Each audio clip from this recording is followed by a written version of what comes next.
Mandeha miandalana amin'izao fotoana izao ny dingana fahan'ny orinasa Madagasikara olona mitrandraka ny solitany eto Madagasikara vita sony tokoa mantsy ny fahazoan-dalana ara-tontolo iainana ho an'izany orinasa izany.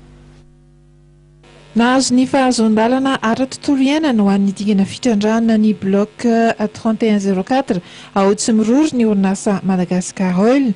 Voalohany no nisy orinasa izay miasa amin'ny sehatra ny fitrandrahana petroli eto Madagasikara nahazo ity karazana fahazoan-dalana ity. Miaraka amin'ny ofisy nasionaly misahana ny tontolo iainana na ny ONEQ dia natao sinisy ny boky andraikitra amin'ny fitantarana ara-tontolo iainana izay ihany ho ity orinasa ity.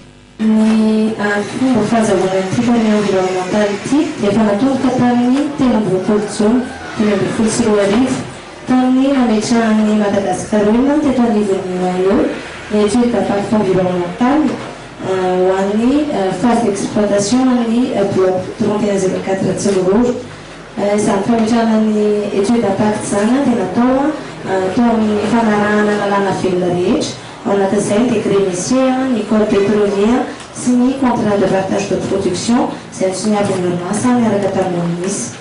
Rehefa misy moa ny fanomezana fahazoan-dalana hitrandraka tahaka izao dia maro ihany koa ireo fanontaniana mipetraka. Anisan'izany ny hoe inona no mety ho tombotsoan'ilay orinasa mpitrandraka ho an'ilay firenena iasany sy indrindra fa ho an'ireo mponina ao aminy.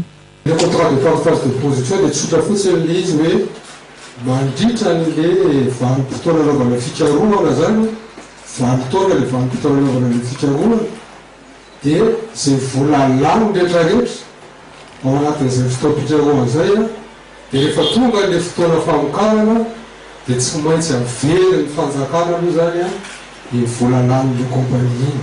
Ny fanomezan'ny ONU ity fahazoan-dalana ity dia midika ho fanombohan'ny fametrahana ny drafitra fametrahana sy fampandehanana ity fitrandrahana ny bloc 3104 ao Tsimororo ity izay nekeny ny filan-kevitry ny ministra malagasy ny 20 Aprily taona 2024.